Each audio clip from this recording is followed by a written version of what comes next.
Test, test. What are people meant to stand?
Good afternoon.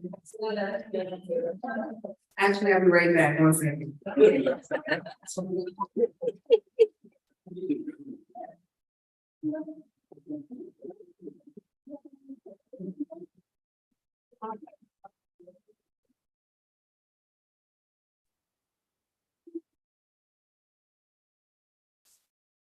All right, good afternoon again. My name is Sequoia Kim. And first I want to say on behalf of my family, the friends, the comrades, we are very, very grateful for you all coming together. And those in the virtual world, we also are grateful for you for tuning in to celebrate the amazing Minnie Bruce Pratt. I am emceeing today, but I was told that Minnie Bruce wanted a rally. Okay, so you see my role as co-conspirator. I'm the one with the microphone, just pushing the rally along. Okay. My name is Sequoia Kim. I'm born and raised in Syracuse, New York. I am a birth worker and student midwife. And thank you, yes. And a friend of Minnie Bruce's. And when I tell people that, they're like, "She's really honoring you." And I was like, listen, I welcome all friends of all ages. And I met Minnie Bruce in 2017 when I got involved in organizing here in Syracuse. And I will tell you all about our story at the end because we got a lot of people to see today. But just know that I love Minnie Bruce and I'm very, very honored to be able to welcome us into this rally and celebration of life.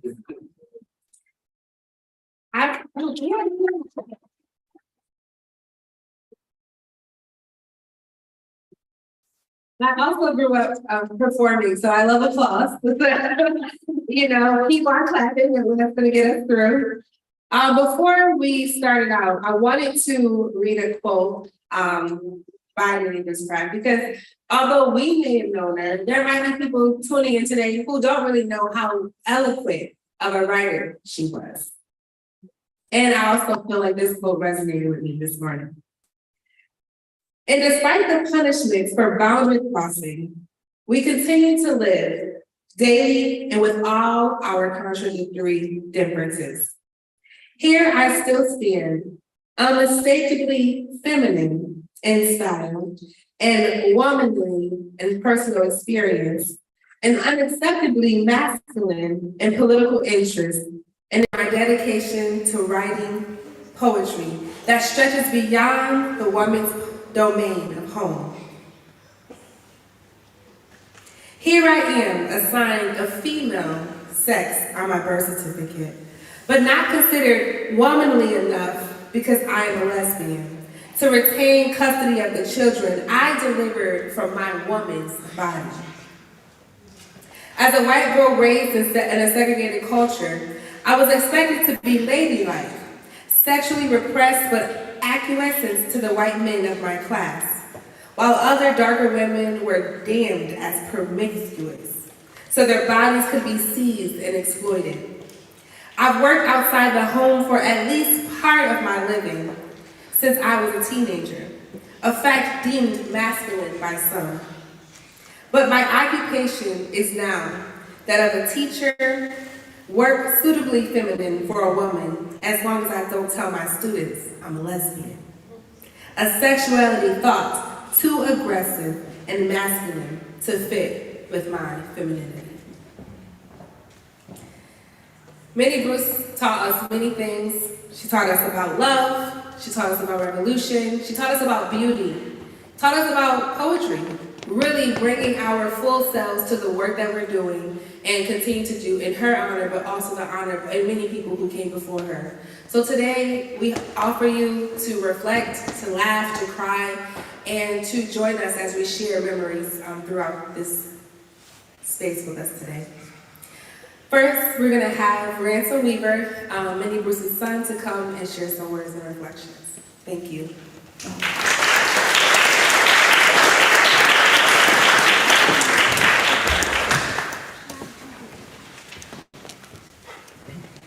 Thank you, Sequoia. And thank you, everyone, for being here today. And a few among many touched by Minnie Bruce's art and intellectual heroism. For me, of course, it's very personal, and she may have touched me artistically, intellectually, but before everything else, she's my mother. So it's, those small and personal things that I'll always think of when I'm thinking of Minnie Bruce. It's maybe not the most normal childhood I had. And you can maybe think of it as her and I had been all being born almost at the same time. The way her Susan Sequoia describing, and maybe Bruce in her own words describing, how she came to fight the patriarchy and was fought by the patriarchy.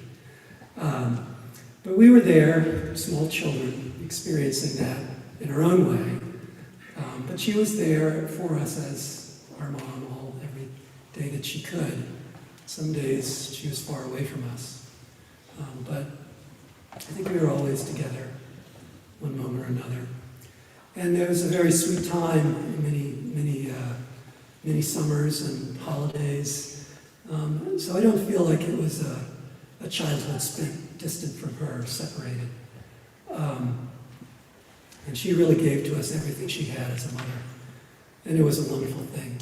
And we'll always have those cross-country drives to Alabama and the VW Minnie Beetle, and where we would stop to get Georgia peaches by the roadside. And I think we stopped in and saw a premiere of Star Wars on one of those road trips down there. And that went on for a long time, those times spent together with her, and, houses deep in the North Carolina woods where no grown male would dare step foot, I think, and stapling together sound of one fork, at Sinister Wisdom's hideout. I think she even taught me to drive that VW bus, or I keep saying bus, but Beetle, VW Beetle, in the parking lot of the Winn-Dixie in Centerville, Alabama. Growing up with Minnie Bruce, it was, I think we thought it was special. She was a guide to us in a lot of ways more than, the average mom. She was not an average mom.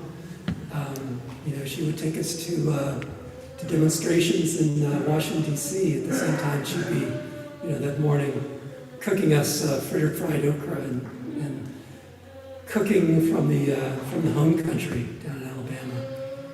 And there's this trajectory of life with Minnie Bruce that was a rich tapestry, really. It was, what can I say? She was our mother, and she'll always be before anything else. So she kept us in contact and connected to our roots in Alabama. Both from our early days when we would go down and sleep on the sleeping porch and spend our time with her mother Virginia and go see her grandmother in Pushmataha across the border in Mississippi. Go see Robert and Laurabelle's goats. And visit with Laurabelle Lethian and all her mother's sisters down there. Even to the end, we were down there together in Ora Gelder's last days in Druid City Hospital, the hospital I was born in 30 years before. So she was really connected to Alabama and what it meant to be from the South, and that kept me connected as well, and I was glad for that. So when we got older, she was there, at our graduations, high school and college, and my rowing races. She did things that she loved to do, just as a mom would love to do. At the same time, she was really introducing us and educating us into the ways of 20th century America, the way no other mother maybe could do.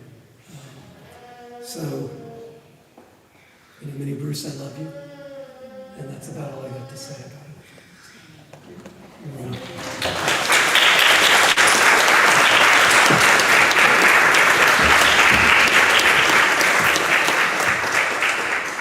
Thanks so much, Ransom, for sharing those reflections. I often think about what it is to be a child of someone so amazing, right? One of the things Minnie Bruce and I would joke about is like, I'm like, you're a celebrity. She's like, stop calling me that. I was like, well, you're famous. She's like, stop it, Sequoia, right? And so then, I remember one time she was like, oh, I've been meaning to text you. And I'm like, Minnie Bruce is texting me? And she'd be like, I was at a conference in Alabama and I was just talking about your birth work. And I was like, Minnie Bruce, you were talking about me in Alabama at a conference? What is happening right now?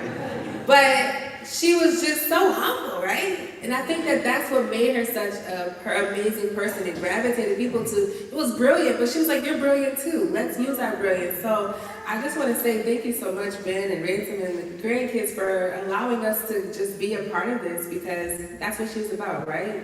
That non-hierarchical love, right? But I just want to say that we recognize that she was a giant and how it might have been to be impacted in all these ways. So just want to give you some love.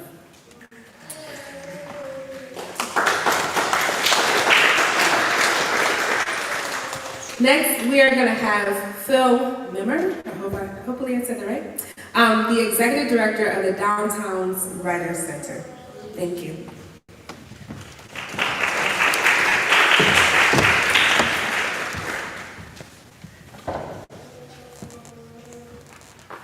Thanks, Sequoia. I first encountered Minnie Bruce's poems in the early 90s when I was a graduate student, and just a couple of years after Crime Against Nature was published, and she quickly became one of my poetry heroes. Of course, she still is. So when I heard that she joined the faculty here at Syracuse University, I got in touch almost immediately to see if she'd come read for us at the YMCA's Downtown Writers Center, which was still a pretty new program at that point. We'd only been going for about 5 years. And sort of as Sequoia was just hinting, it's always a little nerve-wracking to, send an email out of the blue to a pretty well-known poet you've never met before. And, especially as a poet that she certainly would not have heard of at the time.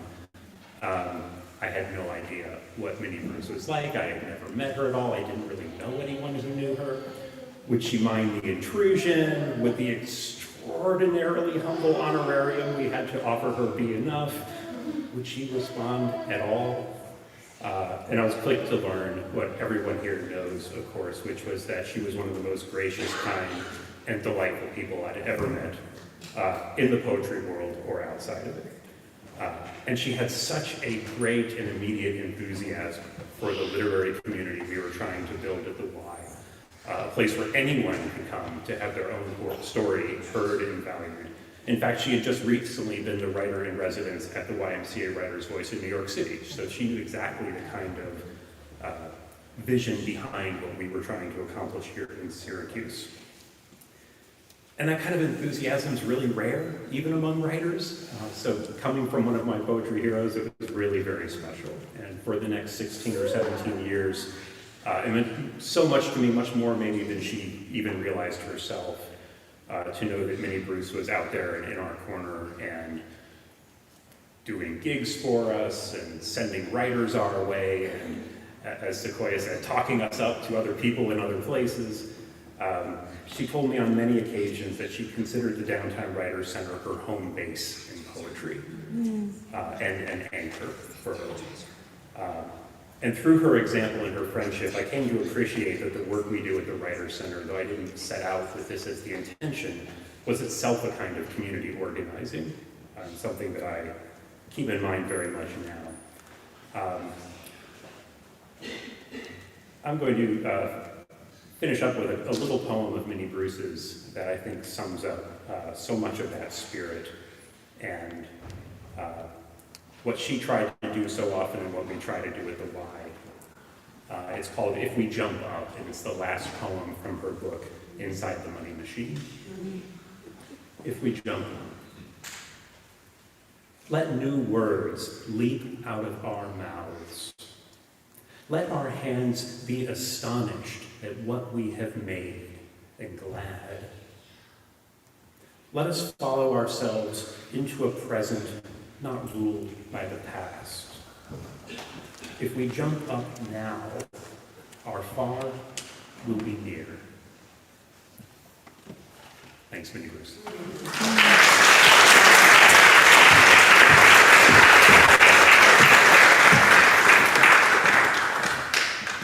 Thank you so much, Phil.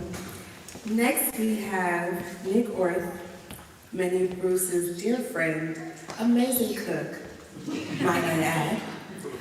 But yes, he's going to come with some reflections and to just share about their beautiful relationship. So welcome, Nick.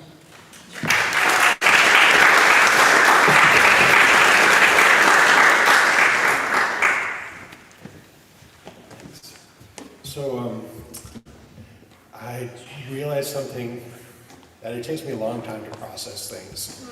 And I guess since I'm realizing that as I'm 60, that's just kind of proving the point.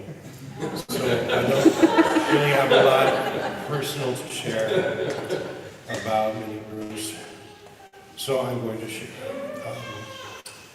one of her poems that really struck me. And it's her poem for her sons, but I feel like there's a lot in this poem that all of us can really benefit from. So, poem for my sons. When you were born, all the poets I knew were men, dads eloquent on their sleeping babes of the future, Coleridge at midnight, Yeats' prayer that his daughter lack opinions, his son be high and mighty, think and act. You've read the new father's loud eloquence, fiery sparks written in a silent house, breathing with the mother's exhausted sleep. When you were born, my first, what I thought was milk, my breast sore, engorged, but not enough, you woke. With you, my youngest, I did not think, my head unraised for 3 days, mind dead, from waist down, anesthetic labor, saddle block, no walking either. Your father was then the poet I'd ceased to be when I got married. It's taken me years to write this to you. I had to make a future, willful, voluble, vivacious, a thinker, a long walker, unstruck transgressor, furious, shouting, voluptuous, a lover, a smeller of blood, milk, a woman mean as she could be some nights. Existence I could pray to, capable of poetry. Now, here we are. You are men, and I am not the woman who rocked you in the sweet Greek penicillin sour milk. The girl who could not imagine herself or a future more than a warm walled room, who had no words but the pap of the expected. And so those nights could not wish for you. But now I have spoken myself.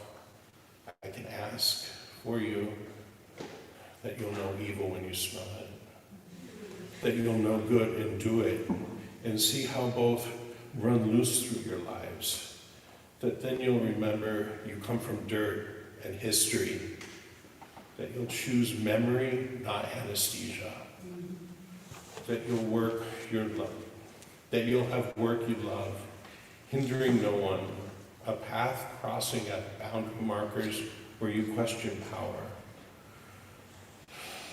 that your loves will match you thought for thought in the long heat of blood and fact of bone. Words not so romantic nor so grandly tossed as if I'd summoned the universe to be at your disposal. I can only pray that you'll never ask for the weather, earth, angels, women, or other lives to obey you. That you'll remember me, who crossed, recrossed you. As a woman making slowly toward an unknown place where you could be with me, like a woman on foot and alone stepping out.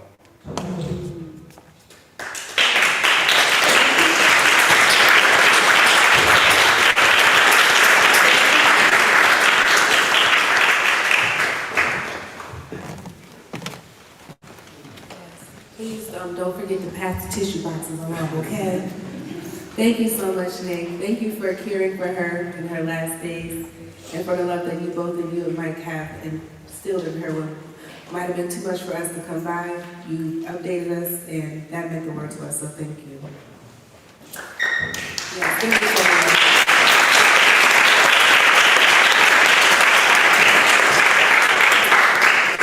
Next up, we'll have Ruth Weaver, Minnie Bruce's granddaughter, to come and share with us.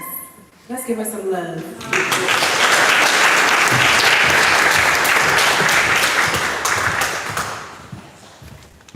Hello, everyone. Thank you so much all for being here. It's been really lovely to meet all of you.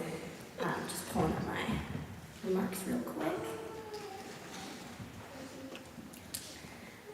Well, I sort of don't know where to begin with Minnie Bruce, my grandmother, other than where I began in the course of her life. My first memories of her are in the lush corridor apartment she shared with my Grandpa Leslie in Jersey City. And here I first realized just how different my Grandma Brucey was from other adults. She carried and cultivated an atmosphere, unlike other grown-ups who dressed in smooth and dark and boring clothes, a little like me today, I'm afraid. She made herself a total sensory experience.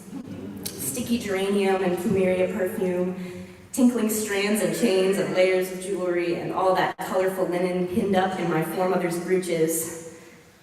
Oh my God, and I just deleted the entire document, you guys. So sorry. Someone help me figure out how to undo this. Ah! Wait, recently deleted, sorry. It's okay, she would like this. This is the writer's process.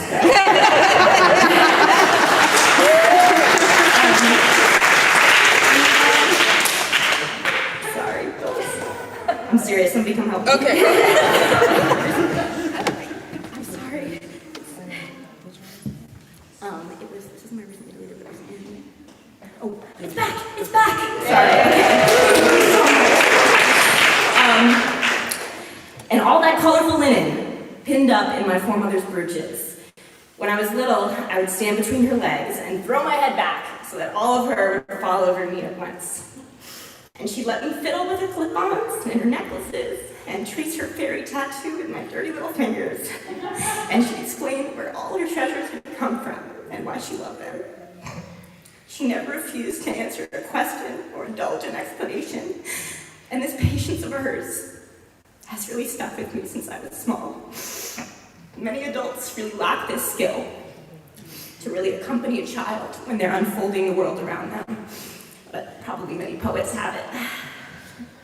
She very earnestly savored the newness of a young person's life. She savored with me. She listened to me. She crawled and guided and walked with me. And strolling by the creek behind my house in Western Mass, she told me how different and how similar the Green River was from her own, the Alabama Cahaba.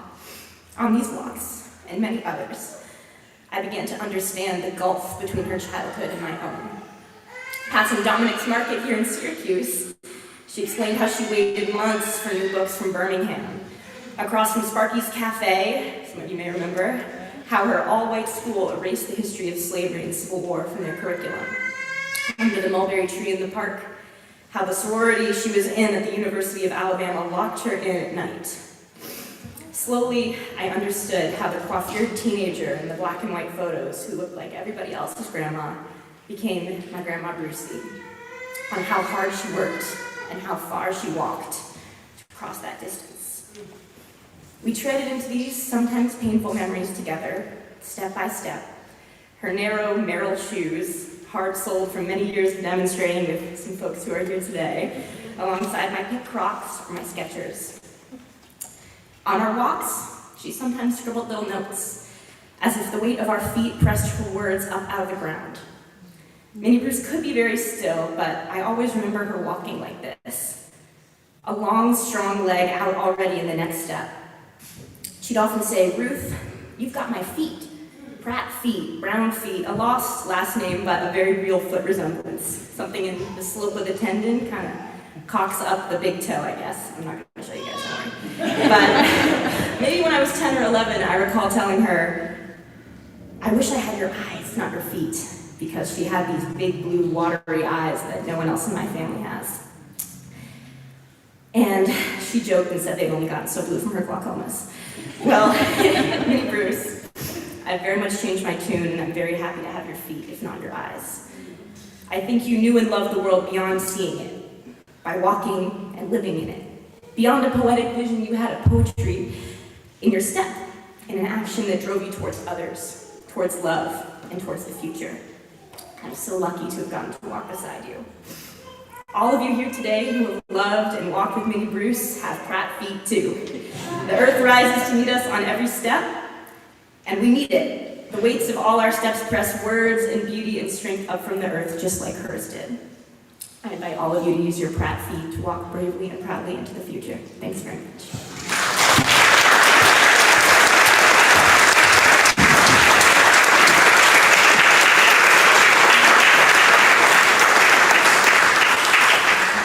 Absolutely beautiful. We know the writing gene has passed along. So we'll be looking forward to your books and poetry as well. Okay, I'm going to follow up on you on that. Next, we have Monica Moorhead, the managing editor from Workers Road, here to say some things to us. I see the papers, come on.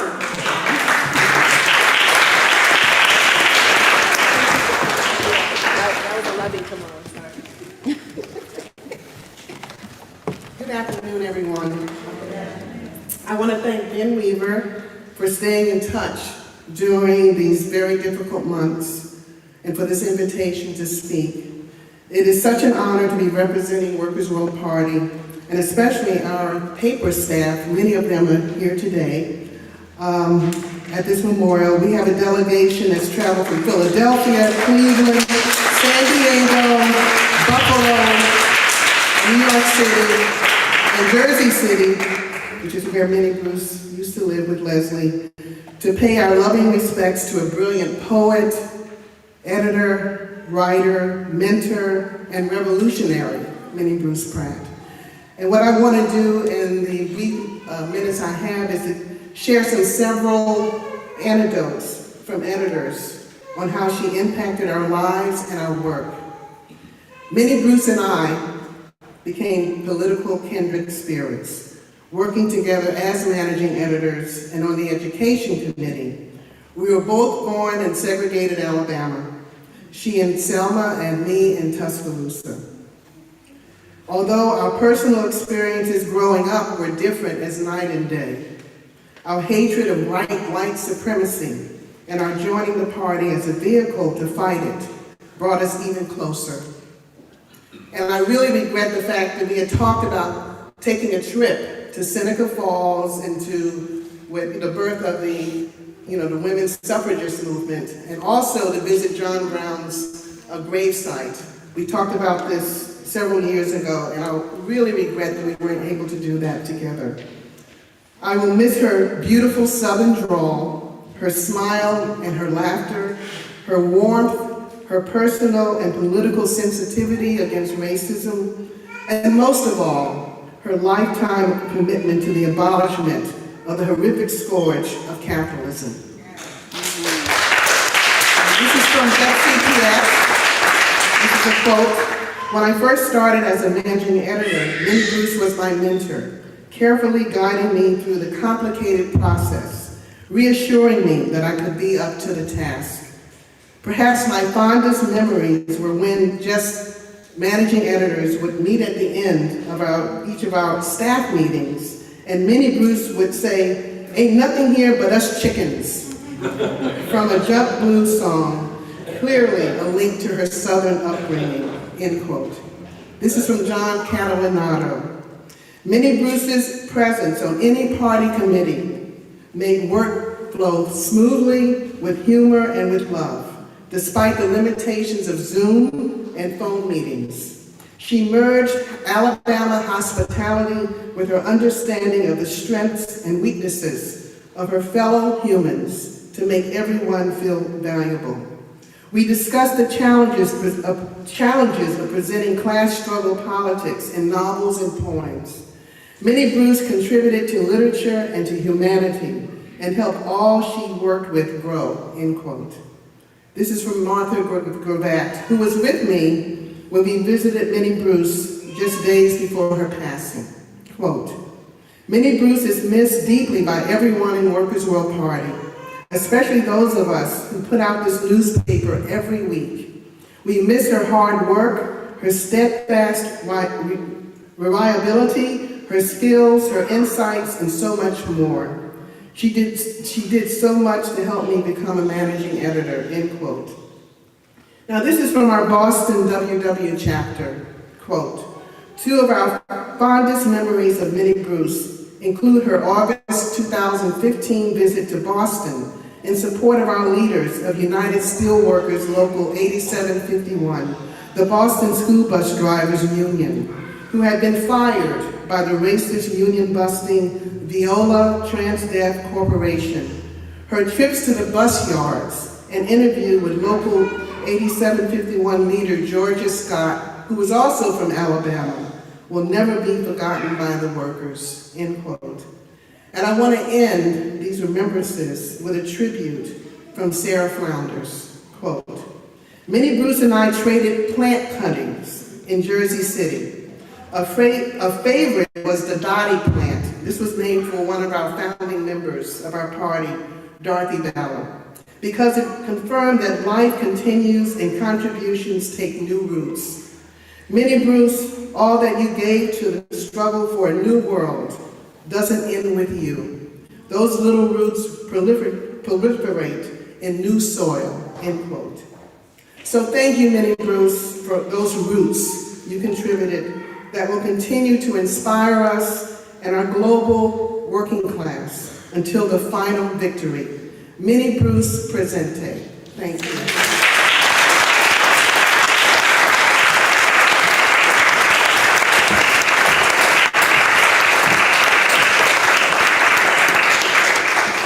Thank you so much, Monica. Thank you for the delegates for traveling to spend this time with us today. Next, we have a collective reading by Jackie. Jackie is going to read a statement by our group called the Machetes. Can I tell them a little bit about the Machetes? Okay, perfect. So if you don't know, many of us were friends of the amazing Nikita Slade, who passed away 2 years ago. And from that, we were like, we have to come together, right? Many of us were connected and friends through Nikita, but her death obviously meant that we needed to fill in the gaps for each other. And so we came together and we were coined the term. We didn't coin the term, but we were coined the group name was the Machetes. And so really grateful for our group for being here, and Minnie Bruce held us through that, and it does feel weird for us to be here again, but I believe that we're going to continue to help each other through these journeys called life. So, Jaffe, you want to come up?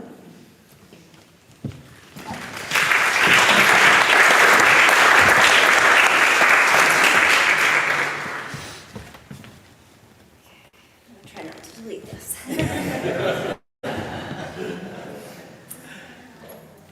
Rest in power, Minnie Bruce, teacher, comrade, mother, mentor, poet, partner, friend, Tita, recreational botanist, fan of James Gandolfini, one of the lesser-known accolades, and maker of beautiful afternoon teas. We uplift and celebrate your commitment to grassroots work in Syracuse with groups like the Workers' Center, Palestine Solidarity Collective, the General Body, the Marx Reading Group, and local writing groups. You taught us so much in these spaces and at our family dinners, and you served as a rare reminder that liberation is a lifelong project and that we can love and support one another in that fight. This poem is from Minnie Bruce's book, Inside the Money Machine. I guess I should have coordinated with Phil on this, but I think it's telling of the impact of this poem. So, one more time. If we jump up, let new words leap out of our mouths. Let our hands be astonished at what we have made and glad. Let us follow ourselves into a present not ruled by the past. If we jump now, our far will be near. Last year, I hosted a secular Passover Seder with our Syracuse family and shared some readings from a Haggadah created by the International Jewish Anti-Zionist Network. If We Jump Up was one of the readings in the Haggadah, and so it was part of our Seder that night. Minnie Bruce had no idea that her poem had made its way into this Haggadah. And someone asked her how it felt to hear it included there.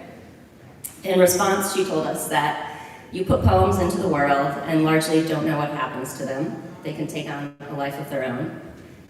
But that hearing it here was one of those rare moments where she got to see that her poem was doing what it needs to in the world. As she said to us, you have to want to get up in the morning in order to change the world. And writing poetry is a reason to get up in the morning. Even through her passing, we know her poems will continue to do the work they need to do in the world and to provide, for so many, a reason to get up in the morning and continue working to change the world. As she replied in one of many conversations with Fabiola, expressing worry about bringing kids into this world, as for the future, another resistance will always arise.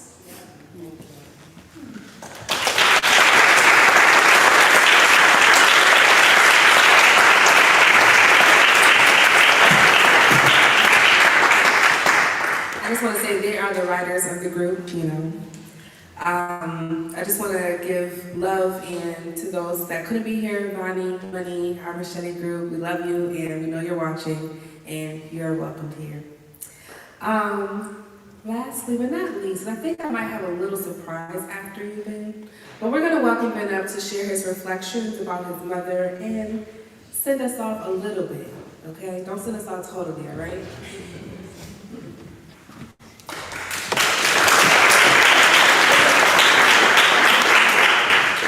Not electronic.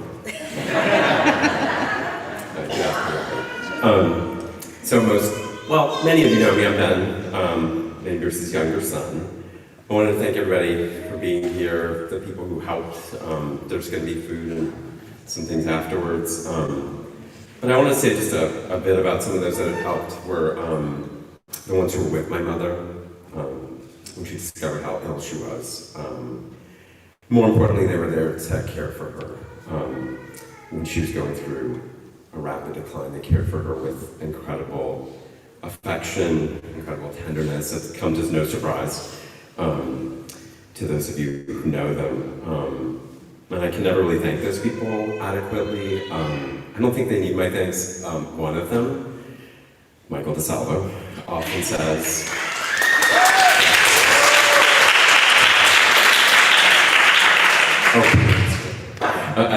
as Michael says, it's what we do. He says that all the time, right? And they did, Michael and the ones who were with her, did what they did out of deep love for Minnie Bruce. I wanted to acknowledge that. But it's something I think I'll come back to at the end of what I have to say about remembering Minnie Bruce. So I was wrestling as soon as she had passed. I was wrestling with what I might say on a day like today. I didn't think I would be doing it anytime soon. Her family's longevity is legendary. And I struggled, though, not just because her passing was sudden and unexpected and upsetting, but because I'd be talking about her in front of people when she wouldn't be doing the talking herself. So for my whole life, as I think you've gathered from some of the other speakers, she spoke absolutely and unequivocally for herself. She came from a family, if not a culture, that expected her voice to be heard, to speak truths. Not that her family were always happy with the truths she spoke. In fact, the truths my mother spoke often did not take the pleasing or noble shapes that a lot of in the audience might think poetic or theoretical truth might take. They could make her audience very uncomfortable. I've seen that happen a lot of times. They could make them feel starkly challenged. To paraphrase Whitman, they could demand that the audience put aside everything else, every way that they had learned to read or think, and take up something new, revolutionary. They came also, her truths, speaking them with terrible consequences for her that I saw growing up. They cost her opportunities to work, to publish, to teach. For a time, they cost her me. But remembering my mother is not really to remember the resistance she met, but to celebrate what the life she made. As she writes in her books, as many of you know, she didn't have a choice. If she wanted to live and survive, she had to speak about who she was. First, a lesbian, a feminist mother, kind of if you were there at the time, you would know that was not a thing that all went together for everyone. But her speaking has allowed many others, including me, to live as who I am and as who we are. More times than I can count, though, I've been asked about being Minnie Bruce's son, about what it meant to have lived through what she wrote about so eloquently and powerfully, sometimes intentionally, but more often than not, I think just because of a lack of consciousness. These questions were an effort for me to verify her account of our relationship, a tactic that, of course, she anticipated in her writing, and interrogated ruthlessly in Crime Its Nature. And so my response often now is to tell people, you should really read her poems. They say it all. One of those poems, Another Question, begins, yes, they've seen these poems, they being my older brother Ransom and me. The second part of the poem introduces me. The youngest son is debonair, modern, reads Yeats, loves political words. Now, I've been rereading the poetry, so then I've wondered, debonair, modern. Maybe I was being a little superficial, I was a teenager. Reads Yeats, well, you heard Nick here, you heard him say what she thought about Yeats, so I'm not sure that was a compliment. And then I love the line, loves political words. It sounds like I don't even understand what they mean, but I as a teenager trying to. But anyway, thankfully the poem goes on. I pick him up from a summer job, midnight in the steam heat. Okay, she let me canvas for Greenpeace in the summer in DC, so I think maybe she was maybe teaching me some hard lessons. In the steam heat of the hot asphalt and public fountain, he's reading in the aqueous light, gives me a dreamy traveling smile from a place where he plots a clever footing of words. One morning he reads my poems, serious, and says he likes best what he remembers being in, maybe perhaps like this one. And also that I get, Minnie Bruce, in the middle, it's hard to keep us correct here, and I get in the middle and tell it all, grab people and tell them, just say it. Yes, they've seen these poems. The world prefers I not tell the children, hide, be oblique, secret, be grotesque. But the youngest says, when I tell it all, that's what he likes best. Yeah.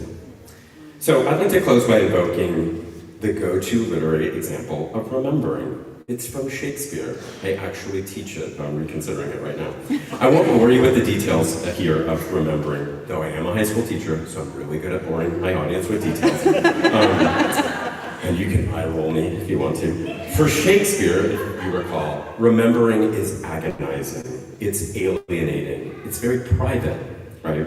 It takes form as a soliloquy. It inhabits patriarchal space, the space of rivalry, and a political economy of acquisition and competition.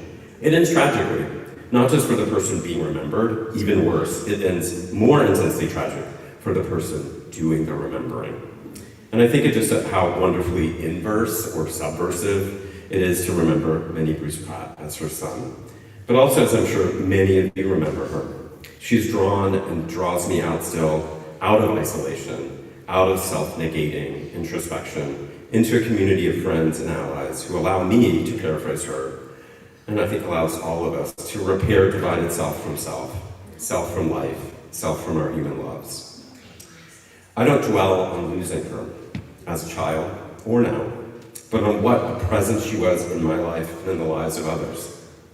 I remember being part of that makeshift crew. My brother remembered stapling the pages of The Sound of One Fork by hand. I remember being late to one of her readings, wandering in on her holding a group of queer college students transfixed. The first time I ever heard her read out loud Crime Against Nature. Her words were like a joyous ascension for all of those present, me included. I remember her and Leslie with me on the day my partner Katie and I began our family, the birth of our son Simon, and the countless times after, helping me be a parent, even coming to live with us and care for us during trying times.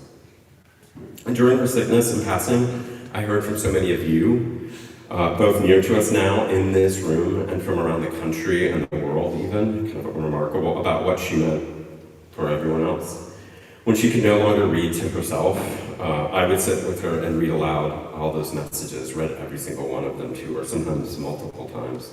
The common theme was about how all of you had made your own lives as you desired, not as an agonizing private struggle, but as a coming into a self, not divided from self or from others. So remembering Minnie Bruce will always be a place of belonging, never of loss, always a brave recreation of what we want the world to be.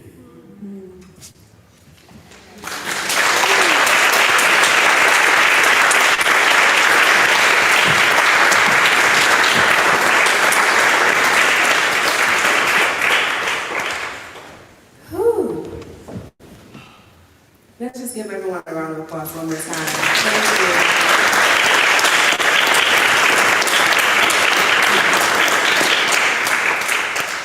As I was standing over there, I kept thinking about the last year, I think, when Minnie Bruce came to my birthday party. And I was like so excited, and everyone was like, why is she going crazy? And I'm like, because Minnie Bruce is at my birthday party, right? Like, as humble as she was, I'm like, I'm gonna always hype you up, I don't care, right? Because I felt like I came into the know way later than everyone else. See, the Machetes took class with Minnie Bruce. She was their instructor. I was just like, this woman is great, but like, why is everyone so excited, right? And then I Googled her. And I was like, oh, okay, so this is a lesbian or a communist. Like, okay, I'm with the hype, right? Like, we need these people. And then I remember telling my sister, do you know who Minnie Bruce is? We were at Fabiola Sal's house, and I was like, Google her. And Minnie Bruce is sitting there like, please stop, Sequoia. I'm like, I'm sorry, but they need to know. The people need to know that you are in our city, in our town, right?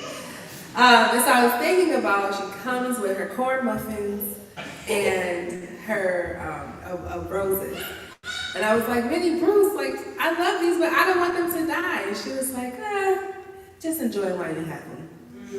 And I really think that, I come to that a lot.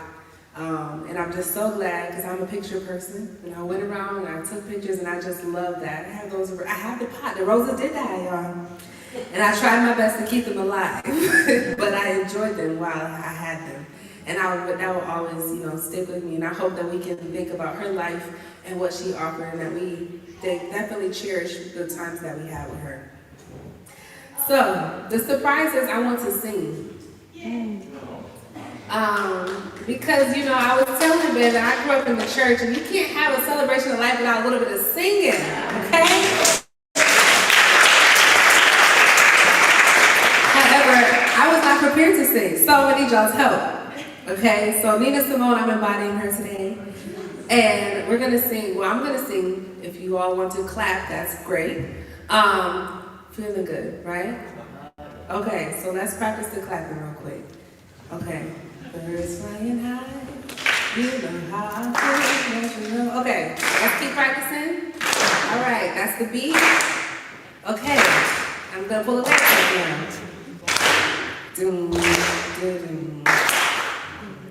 Okay, birds flying high, you know how I feel.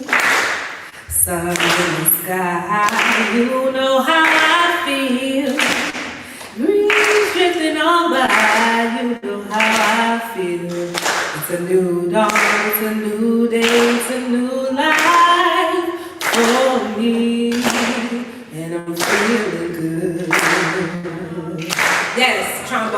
thank you. Fish in the sea, you know how I feel. River running free, you know how I feel. Blossom on the tree, you know how I feel. It's a new dawn, it's a new day, it's a new life for me, and I'm feeling good. Come on, trombone, a little louder. Da-dum, da-dum. Drag your right out in the sun, you know what I mean, don't you know? Everybody's having fun, you know what I mean. Sleep in peace when day is done, that is what I mean. And this old world, a new world, this old world for me. And I'm feeling good. Oh, yeah. Stars when you shine, you know how I feel. Scent of the pine, you know how I feel. Oh, freedom is mine, and I know how I feel. It's a new dawn, it's a new day, it's a new life. Oh, it's a new dawn, it's a new day, it's a new life for me, and I'm feeling good.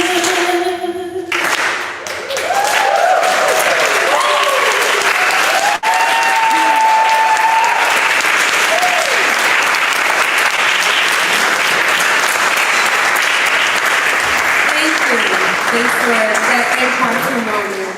I think Minnie Bruce is somewhere feeling good.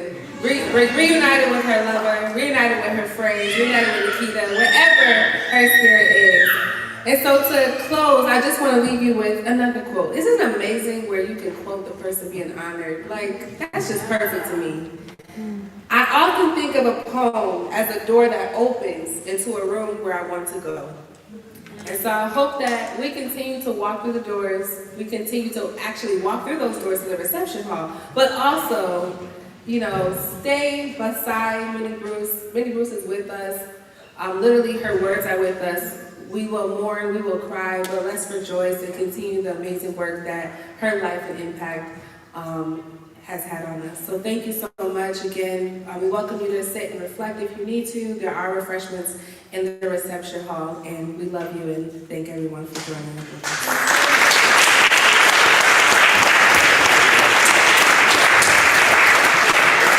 So there's also a book by the front door if you want to sign that you were here. We'll sort of hold on to that, so thank you.